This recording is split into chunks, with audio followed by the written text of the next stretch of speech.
రెడ్డి మీడియాతో మాట్లాడుతున్నారు. ఇప్పుడు ఆ లైవ్ చూద్దాం. వ్యవసాయంలో సరిగా చేయకుండానే 131 లక్షల ఎకరాల్లో పంట 2014లో పండితే 208 లక్షల ఎకరాల్లో పంట పండించింది గతంలో. వాస్తవమా కాదా?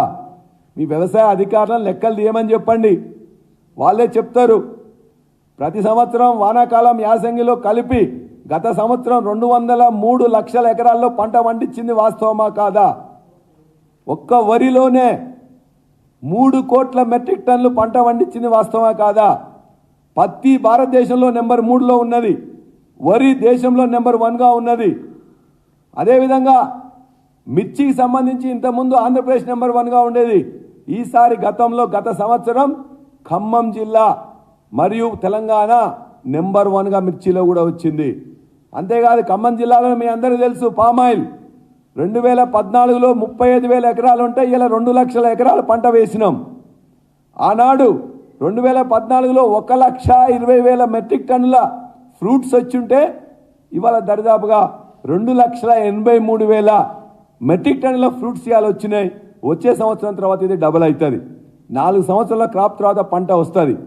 ఎట్లా 35,000 ఎకరాల నుంచి వెళ్ళి 2,83,000 వరకు పెంచింది గత ప్రభుత్వం కాదా?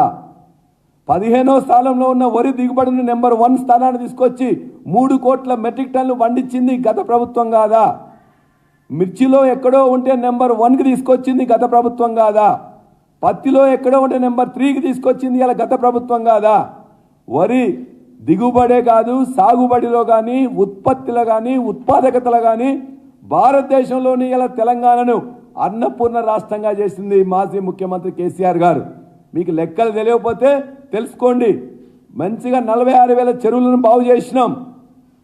19 లక్షల బోర్లు బావులు ఉంటే దరిదాపుగా 27.5 లక్షల బోర్లు ఇచ్చినాం. 24 గంటల ఉచిత కరెంట్ ఇచ్చినాం. ఇలా పంట దిగుబడి పెంచినాం, రైతన్నలకు సహాయంగా ఉన్నాం. అందుకే 1,400 మంది 2014లో ఆత్మహత్య చేసుకుంటే ఆత్మహత్యలను 0 చేసినాం. మళ్ళా ఇలా ఆత్మహత్యలు మొదలైనాయి. మీ 3 నెలల 100 రోజుల పాలనలోనే రైతులు ఆత్మహత్యలు చేసుకునే పరిస్థితికి దిగదార్చిండ్రు. ఒకవైపు నీళ్లు లేక, రెండో వైపు కరెంటు సరిగ్గా ఇవ్వక, ఆ ఇచ్చే కరెంటు దొంగ కరెంటు ఇస్తూ ఇలా కరెంటు షాక్ కొట్టి కొంతమంది చనిపోతున్నారు, ఆర్థిక బాధలతో కొంతమంది చనిపోతున్నారు, పంట ఎండిపోయి గుండె అవిసిపోయి చనిపోతున్న రైతులు కొంతమంది. ఇవాళ మరలా 2014 కంటే ముందే పరిస్థితులను ఈ 100 రోజుల్లోనే తీసుకొచ్చిండ్రు.